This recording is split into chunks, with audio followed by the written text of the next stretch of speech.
കൂട്ടുകാരെ, മാലയോഗം ഭാഗം 47ലേക്ക് സ്വാഗതം. 2-3 ഫ്രണ്ട്സിനെ കണ്ട് ഉണ്ണിമായെ കൂട്ടാൻ തിരികെ ഇതുവഴി വരാം എന്ന് വിഘ്നേഷ് കാറിൽ നിന്നിറങ്ങുന്നവളോടായി പറഞ്ഞപ്പോൾ അവളൊന്ന് തലയാട്ടി. ഇരുമ്പ് കോവണി കയറി മുകളിലെത്തിയപ്പോൾ സോഫയിലിരിക്കുന്നവളെ കണ്ട് ഉണ്ണിമായുടെ മിഴികൾ ആശ്ചര്യത്തോടെ വിടർന്നു. നിറവയറുമായി രാധിക അവളെ കണ്ടതും സോഫയിൽ കൈയമർത്തി വയറു താങ്ങിപ്പിടിച്ച് എഴുന്നേൽക്കാൻ ശ്രമിച്ചതും ഉണ്ണിമായ ഓടി വന്ന് അവളെ സോഫയിൽ തന്നെ ഇരുത്തി. ഇതെന്താ ഈ പെണ്ണ് ചെയ്യുന്നേ? ഞാൻ ഇങ്ങോട്ട് തന്നെയല്ലേ വരുന്നത്? കൂട്ടുകാരിയെ കണ്ട സന്തോഷം ശകാരത്തിൻ്റെ അകമ്പടിയോടെയാണ് ഉണ്ണിമായുടെ വാക്കുകളിൽ വന്നത്. നിന്നെ കാണാൻ കഴിയുമെന്ന് കരുതിയതേ ഇല്ല ഉണ്ണിമായ. രാധിക അവളെ കൂടെ പിടിച്ചിരുത്തി. എവിടെ ഈ വീട്ടുകാരി? ഉണ്ണിമായുടെ മിഴികൾ ആ വീടാകെ പാഞ്ഞതും ഉണ്ണിമായുടെ ശബ്ദം കേട്ട് ചുരിദാർ ഷോളിൽ കൈ തുടച്ചുകൊണ്ട് നിമിഷ എത്തി. നമ്മൾ എത്ര നാളുകൾക്ക് ശേഷമാണല്ലേ ഇങ്ങനെ കൂടുന്നത്? അവർക്കരികിൽ വന്നിരിക്കുമ്പോൾ നിമിഷയുടെ മിഴികളും നിറഞ്ഞു. ബ്രേക്ക്ഫാസ്റ്റ് കഴിച്ചിട്ടാവാം ബാക്കി വിശേഷങ്ങൾ. നമ്മുടെ ഗർഭിണിക്ക് വിശക്കുന്നുണ്ടാകും. നാട്ടിൽ പോയ വിശേഷങ്ങൾ ഉണ്ണിമായ പറഞ്ഞു നിർത്തിയതും നിമിഷ രാധികയുടെ പിറകിലൂടെ പോയി ചുമല് കുലുക്കി. പറയും പോലെ ഇതൊക്കെ എനിക്ക് സർപ്രൈസായി. രാധികയ്ക്ക് ഇത് എത്ര മാസമാണ്? ഉണ്ണിമായ പുഞ്ചിരിയോടെ തലകുലുക്കി ചോദിച്ചതും അവൾ വിരൽ കൊണ്ട് 8 കാണിച്ചു. ഭക്ഷണം കഴിക്കലെല്ലാം കഴിഞ്ഞ് ഉണ്ണിമായ രാധികയും പാത്രങ്ങളെല്ലാം കഴുകി വെച്ചു. ഇനി ഉച്ചക്കൊന്നും വെക്കുന്നില്ല, നമുക്ക് പുറത്ത് പോയി കഴിക്കാം. അടുക്കളയിൽ കയറിയാലേ പിന്നെ നമുക്ക് സംസാരിക്കാനൊന്നും സമയം കിട്ടില്ലെന്നേ. ബെഡിൽ ചെരിഞ്ഞു കിടക്കുന്ന രാധികക്കരികിൽ കാൽ ചുരുട്ടി വെച്ചിരിക്കുന്നവളുടെ അരികിലായി നിമിഷ വന്നിരുന്നു പറഞ്ഞു. ഞാൻ ഇനി കഴിക്കാനൊന്നും നിൽക്കില്ല നിമിഷേ. വിഘ്നേഷ് സാർ ആരെയോ കാണാൻ പോയതാ. തിരികെ വരുമ്പോൾ എന്നെ കൂട്ടാമെന്നാ പറഞ്ഞത്. 2 പേരെയും മാറി മാറി നോക്കി ഉണ്ണിമായ പറഞ്ഞു. ആഹാ, നിങ്ങൾ തമ്മിൽ ഇപ്പം അങ്ങനെയൊക്കെയായോ? രാധിക ആവേശത്തോടെ എഴുന്നേറ്റിരുന്നു. 2 കൂടെ യാത്ര ചെയ്യലും ഡ്രോപ്പ് ചെയ്യലും ഒക്കെ മുമ്പേ ഉള്ളതാ രാധികേ. അതിന് ഞാനും നീയും വിചാരിക്കുന്ന അർത്ഥമൊന്നുമില്ല. നമ്മളൊക്കെ ഇനി എന്തൊക്കെ വിചാരിച്ചാലും അതങ്ങനെ ആകാൻ പോകുന്നുമില്ല. പരിഭവം നിറഞ്ഞ മുഖത്തോടെ നിമിഷ ഉണ്ണിമായയെ നോക്കി. എല്ലാവർക്കും ഉപദേശിക്കാൻ നല്ല എളുപ്പമാ. എൻ്റെ അവസ്ഥ ചിന്തിച്ചിട്ടുണ്ടോ നിങ്ങൾ ആരെങ്കിലും? വിഘ്നേഷ് സാറ് ഈ ഉണ്ണിമായെ 6 മാസത്തേക്ക് നാടകം കളിക്കാൻ ഏറ്റെടുത്തതാണ്. അതിനിടയിൽ ഭാര്യയായി അംഗീകരിച്ച് കൂടെ കൂട്ടാൻ അയാൾ അത്ര മണ്ടനൊന്നുമല്ല. അതും മറ്റൊരുത്തൻ്റെ കൂടെ കിടന്ന് ഗർഭിണിയായവളെ. ഇന്നോളം ആ ഉണ്ണിമായ അർഹിക്കാത്തതൊന്നും മോഹിച്ചിട്ടില്ല. വിഘ്നേഷ് സാറിൻ്റെ സ്നേഹം എന്നത് എന്നെ സംബന്ധിച്ചിടത്തോളം അർഹതയില്ലാത്തതാണ്. അയാൾ എനിക്ക് വേണ്ടി ചെയ്തു തരുന്നത് എന്തും ഞാൻ കൈപ്പറ്റുന്നത് ഔദാര്യമാണ്. വിഘ്നേഷ് സാർ എനിക്ക് അനുവദിച്ച സമയം കഴിഞ്ഞാൽ ഉണ്ണിമായ ആ വീടിൻ്റെ പടിയിറങ്ങും. ഉണ്ണിമായയുടെ ആ തുറന്നു പറച്ചിൽ ഏറെ നേരം മൂവരെയും നിശബ്ദരാക്കി. താഴെ നിന്നും ഒരു കാറിൻ്റെ ഹോണടി ശബ്ദം കേട്ടതും അവരെല്ലാം ഹാളിലെ ജനലിനരികിൽ വന്നെത്തി നോക്കി. വിഘ്നേഷ് ആ 3 പേരെയും കണ്ടതും ഹോണടി നിർത്തി. ഉണ്ണിമായ നിറമിഴികളോടെ അവരെ നോക്കി. നിന്നെ വൈകുന്നേരം സാറിൻ്റെ വീട്ടിൽ ഇറക്കിത്തരാം. ഇപ്പം നീ വിഘ്നേഷ് സാറിനോട് തിരിച്ചു പോകാൻ പറഞ്ഞേക്ക്. ഞാൻ എങ്ങനെയാണ് സാറിനോട് ഇതൊക്കെ പറയാം? എനിക്കതൊന്നും വശമില്ല. ചോദിച്ചാൽ സാർ എന്ത് പറയുമെന്നൊക്കെ ഓർക്കെ എനിക്ക് പേടി തോന്നുക. ഇന്നലെ എത്തിയതല്ലേ ഉള്ളൂ ആ വീട്ടിൽ.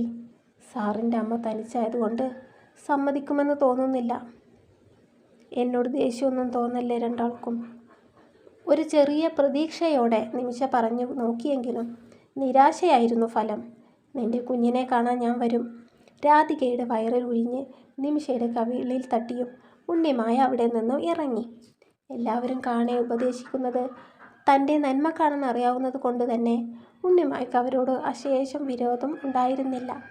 പകരം കുറച്ചു നേരം കൂടി ആ കൂട്ടുകാർക്കിടയിൽ വിശേഷങ്ങൾ പറഞ്ഞിരിക്കാൻ കഴിയാത്തതിലുള്ള ദുഃഖം ബാക്കിയായി. അർത്ഥമറിയാത്തൊരു ദാമ്പത്യ ജീവിതത്തിലേക്ക് ഓരോ ചുവടുകൾ വെക്കുമ്പോഴും ഉണ്ണിമായ്ക്ക് കാലിടറിയില്ല. ഉണ്ണിമായ ഗോവണിപ്പടികൾ ഇറങ്ങി വരുമ്പോഴേക്കും വിഘ്നേഷ് കൈ എത്തിച്ചു കോ ഡ്രൈവിംഗ് ഡോർ തുറന്നു കൊടുത്തിരുന്നു. ഉണ്ണിമായ പറഞ്ഞതുപോലെ വിഘ്നേഷ് സാർ ഒരു മണ്ടനല്ല, ബുദ്ധിമാനാണ്. സമൂഹത്തിൽ വിഘ്നേഷ് സാറിനുള്ള നിലയും വിലയും നമ്മളെക്കാൾ ഏറെ അയാൾക്ക് തന്നെ അറിയാം.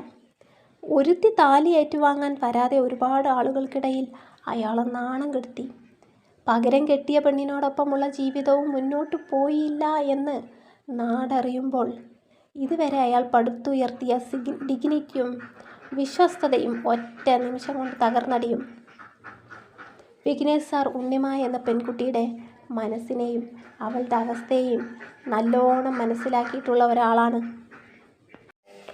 അയാളുടെ ശിഷ്ടജീവിതം ഉണ്ണിമായക്കൊപ്പം തന്നെ ജീവിക്കാമെന്ന് അയാൾ ഒരു നാൾ തീരുമാനിക്കും. നീ നോക്കിക്കോ നിമിഷ, വിഘ്നേഷ് സാറ് പൂർണ്ണ മനസ്സോടെ തന്നെ ഉണ്ണിമായയെ സ്വീകരിക്കും. അതിൻ്റെ മുന്നോടിയാണ് ആ കരുതൽ. കാറിൽ കയറി മുകളിൽ നിൽക്കുന്ന തൻ്റെ പ്രിയപ്പെട്ടവരെ നോക്കി പുഞ്ചിരിക്കുന്നവളെ നോക്കി രാധിക പറയുന്നത് കേൾക്കെ നിമിഷയുടെ മുഖത്തും ശുഭപ്രതീക്ഷയുടെ പ്രകാശം തെളിഞ്ഞിരുന്നു. അന്ന് പകല് മുഴുവൻ വിഘ്നേഷ് എങ്ങോട്ടും പോയില്ല. ഹാളിൽ അമ്മയുടെ മടിയിൽ കിടന്ന് TV കണ്ടും അല്പനേരം മുറിയിൽ പോയി ഒന്ന് വിശ്രമിച്ചും സായാഹ്നമായി. വീട്ടുജോലിക്കാരി പോയതും അടുക്കള ഫ്രീയായി. ഉണ്ണിമായ കുതിർത്ത പച്ചരി അരച്ചു വെച്ചത് ആ മാവെടുത്ത് അതിലേക്ക് ശർക്കര ഉരുക്കി വെച്ചു. നെയ്യും തേങ്ങാക്കൊത്തയും മറ്റു ചേരുവകളും ചേർത്തു ഒഴിച്ചുണ്ടാക്കിയ മാവ് ഒഴിക്കാനായി ഉണ്ണിയപ്പ ചട്ടിയെടുത്ത് സ്റ്റവിൽ വെച്ചു. ഉണ്ണിമായ ഉണ്ണിയപ്പം ഉണ്ടാക്കുവാണോ? ശർക്കര ഉരുക്കുന്ന മണം അടിച്ച് ഒരു ശർക്കര കൊതിയൻ വാതിലിൽ ചാരി നിൽക്കുന്നുണ്ടായിരുന്നു. ഞാൻ വീട്ടിലിടയ്ക്ക് ഉണ്ടാക്കുമായിരുന്നു. ഇതിപ്പോൾ ഒരുപാട് നാളായി ഇതുപോലുള്ള പലഹാരങ്ങളൊക്കെ ഉണ്ടാക്കിയിട്ട്. രുചിയുണ്ടാകുമോ എന്നറിയില്ല. അവനെ കണ്ടതും അവൾ മുഖമുയർത്തി പുഞ്ചിരിച്ചു. ഉണ്ണിമായ എന്തുണ്ടാക്കിയാലും അതിന് പ്രത്യേക രുചിയുണ്ട്. ഇയാൾ ധൈര്യമായിട്ടുണ്ടാക്കിക്കോ, ഞാൻ കഴിച്ച് സഹായിച്ചോളാം. വിഘ്നേഷ് തമ്പൊന്ന് ഉയർത്തി കാണിച്ച് ഇറുക്കി പറഞ്ഞതും ഉണ്ണിമായക്ക് ഉത്സാഹമായി. കുറച്ച് സമയം കഴിഞ്ഞതും വെങ്കിടിയും ഭാഗ്യവും ശാലിനി മോളും വന്നു. എല്ലാവരും ഹാളിലെ ടേബിളിൽ ഉണ്ണിയപ്പവും കട്ടൻ കോഫിയും കുടിച്ചു ഏറെ നേരം സംസാരിച്ചിരുന്നു. അവരെക്കാൾ ഏറെ സംസാരിച്ചതും കളിതമാശ പറഞ്ഞതും സുബ്ബലക്ഷ്മിയായിരുന്നു. അമ്മയിൽ പൊടുന്നനെ ഉണ്ടായ മാറ്റത്തെ വെങ്കിടി അതിശയോക്തിയോടെ നോക്കി നിന്നു. ശാലു മോളെ, മതി കളിച്ചത്, നമുക്ക് പോകണ്ടേ? ഉണ്ണിമായ്ക്കൊപ്പം മുറ്റത്ത് പന്ത് തട്ടി കളിച്ചു കൊണ്ടിരിക്കുന്ന ശാലിനിയെ നോക്കി വെങ്കിടി വിളിച്ചു പറഞ്ഞു. ആ കുഞ്ഞു മുഖം അതീവ ദുഃഖത്തിലായി. അവർ പോകുന്നു എന്നറിഞ്ഞപ്പോൾ ആ കുഞ്ഞിനേക്കാൾ വേദന ഉണ്ണിമായ്ക്കായിരുന്നു. അവളിവിടെ നിന്നോട്ടെ, അവളെ നോക്കാനും കൂടെ കളിക്കാനും ആളുണ്ടല്ലോ. വിഘ്നേഷ് പറയുന്നത് കേട്ട് പ്രതീക്ഷയോടെ ഉണ്ണിമായ നിന്നു. നല്ല കോലായി വിക്കി, രാവിലെ സ്കൂളുള്ളതാ. കുത്തി എഴുന്നേൽപ്പിച്ച് സ്കൂളിൽ അയക്കാനുള്ളൊരു പാട്.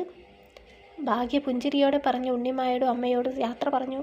ശാലിനിയുടെ കൈ പിടിച്ചു കാറിൽ കയറിയിരുന്നു. ഉണ്ണിമായ മൂവരും കയറി പോകുന്ന അത് നൊമ്പരത്തോടെ നോക്കി നിന്നു. പല്ലിളിച്ചു കാട്ടി കൈവീശി കാണിക്കുന്ന ശാലിനിയെ നോക്കി ഉണ്ണിമായയും കൈവീശി കാണിച്ചു. ഉറക്കത്തിൽ തൊണ്ട വരണ്ടതുപോലെ തോന്നിയതും ഉണ്ണിമായ പതിയെ കണ്ണു തുറന്നു. എഴുന്നേറ്റിരുന്നപ്പോൾ വല്ലാത്ത ദാഹം അനുഭവപ്പെട്ടു. അവൾ തൊണ്ടയിൽ കൈവച്ച് എഴുന്നേറ്റു നിന്നു. ടേബിളിലിരിക്കുന്ന ടോർച്ചെടുത്തു ജനാലരികിലിരിക്കുന്ന ടൈം പീസിലേക്ക് നോക്കി. മണി 2 കഴിഞ്ഞിരിക്കുന്നു. ഉറക്കത്തിൽ നിന്ന് എഴുന്നേറ്റ് വെള്ളം കുടിക്കുന്നൊരു പതിവില്ലാത്തത് കൊണ്ട് തന്നെ മുറിയിൽ വെള്ളക്കുപ്പി കരുതിയില്ലായിരുന്നു. ടോർച്ചിൻ്റെ വെളിച്ചത്തിൽ മുറിയുടെ വാതിൽ തുറന്ന് ഹാളിലൂടെ നടന്ന് ഗോവണി ഇറങ്ങി അടുക്കളയിലെത്തി. വെള്ളം കുടിച്ചു ശബ്ദമുണ്ടാക്കാതെ പടികൾ കയറുമ്പോൾ മനസ്സിൽ ഒറ്റ പ്രാർത്ഥനയുണ്ടായിരുന്നുള്ളൂ, വിഘ്നേഷ് സാർ ഉണരരുത്. ഹാളിലെത്തിയതും അവിടമാകെ കറങ്ങുന്ന പോലൊരു തോന്നൽ. അവൾക്ക് എങ്ങനെയെങ്കിലും മുറിയെത്തി ഒന്ന് കിടന്നാൽ മതിയെന്നായി. തലയിൽ ഒരു കൈ കൊണ്ട് മുറുകെ പിടിച്ച് മുന്നോട്ട് നടന്നതും തല ചുറ്റി താഴെ വീണതും ഒരുമിച്ചായിരുന്നു. അമ്മേ! ഉണ്ണിമായുടെ ഉച്ചത്തിലുള്ള വിളി കേട്ട് വിഘ്നേഷ് ഞെട്ടി എഴുന്നേറ്റു. അവൻ ചാടിപ്പിഴഞ്ഞു എഴുന്നേറ്റു. മുറിയിലെ വെളിച്ചമിട്ട് വാതിൽ തുറന്നതും കണ്ടത് വെളിച്ചം കത്തിക്കിടക്കുന്ന ടോർച്ചിനരികിൽ ചെരിഞ്ഞു വീണ് കിടക്കുന്ന ഉണ്ണിമായ. ഉടുമുണ്ട് നേരെ ചുറ്റി അവൻ അവളുടെ അടുത്തേക്ക് ഓടി. ഉണ്ണിമായുടെ മാറിടത്തിൽ നിന്നും അഴിഞ്ഞു വീണ സാരി നേരെ നെഞ്ചത്തേക്ക് വകഞ്ഞു വെച്ച് കൊടുത്തു അവൻ ഉണ്ണിമായയെ കവിളിൽ തട്ടി വിളിച്ചു. ഒരു ഞരക്കത്തോടെ അവൾ മിഴികൾ തുറക്കാതെ നെറ്റി ചുളിച്ചു തല ചിരിച്ചു. അപ്പോഴാണ് ഉണ്ണിമായുടെ നെറ്റിത്തടത്തിൽ രക്തം പൊടിയുന്നത് വിഘ്നേഷ് ശ്രദ്ധിച്ചത്. അവളെ 2 കൈകളിൽ കോരിയെടുത്ത് വിഘ്നേഷ് തോളിലിട്ടു. കാറിൻ്റെ കീ ഹോളിലെ കീ ഹോൾഡറിൽ നിന്നെടുത്തതും വാതിൽ തുറന്നതും അവൾ അങ്ങനെ തോളിലിട്ടുകൊണ്ടു തന്നെയായിരുന്നു. പിറകിലെ സീറ്റിൽ ഉണ്ണിമായെ നീളത്തിൽ കിടത്തി അവൻ വേഗം പോയി വീടിൻ്റെ വാതിലടച്ചു. ഡ്രൈവിംഗ് സീറ്റിൽ കയറി കാർ സ്റ്റാർട്ട് ചെയ്തു ഗേറ്റ് കടന്നുപോയി. ഉണ്ണിമായ, എടോ താനൊന്ന് എണീക്ക്. നെഞ്ചം പൊള്ളുന്ന ആദിയോടെ വിഘ്നേഷ് ഡ്രൈവിങ്ങിനിടയിലും ഉണ്ണിമായുടെ കാലിൽ വലം കൈകൊണ്ട് തട്ടി വിളിച്ചു കൊണ്ടേയിരുന്നു. ഓരോ വിളിക്കും അവൾ ഞെരുങ്ങി മൂളുന്നുണ്ടായിരുന്നു. ഹോസ്പിറ്റലിൽ എത്തിയതും അവളെ തോളോട് ചേർത്ത് പിടിച്ച് ഇരുവരും നടന്നു. അവരെ കണ്ടതും നഴ്സുമാർ ഓടി വന്ന് അവളെ വീൽ ചെയറിൽ എത്തി കാഷ്വാലിറ്റിയിലേക്ക് കൊണ്ടുപോയി. അപ്പോഴേക്കും ഉണ്ണിമായ പതിയെ കണ്ണു തുറന്നിരുന്നു. ആ സമയത്ത് അവിടെ ഡ്യൂട്ടി ഡോക്ടർമാർ മാത്രമേ ഉണ്ടായിരുന്നുള്ളൂ. എന്തുപറ്റി? തോളിൽ നിന്നുള്ള സ്റ്റെതസ്കോപ്പ് എടുത്ത് ബെഡിൽ മലർന്നു കിടക്കുന്ന ഉണ്ണിമായെ പരിശോധിക്കുന്നതിനിടയിൽ ഡോക്ടർ ചോദിച്ചു. തല കറങ്ങി വീണതാ. വിഘ്നേഷ് അവളെ ഒന്ന് നോക്കിയതിനു ശേഷം മറുപടി നൽകി. ഉണ്ണിമായുടെ കണ്ണുകൾ വിടർത്തി നോക്കിയും വലം കൈയിലെ പൾസ് നോക്കിയും ഡോക്ടർ വിഘ്നേഷ് പറയുന്നത് ശ്രവിച്ചു. കൂടെ നിൽക്കുന്ന നഴ്സിന് എന്തോ നിർദ്ദേശം കൊടുത്തു. ഡോക്ടർ അവിടെ നിന്നും പോയി. മലർന്നു കിടന്നു അവനെ നോക്കുന്നവളുടെ അരികിലായി വിഘ്നേഷ് ഇരുന്നു. എന്താ തനിക്ക് പറ്റിയത്? മുഖമെല്ലാം വല്ലാതായിരിക്കുന്നു. താനൊന്നും കഴിച്ചില്ലേ?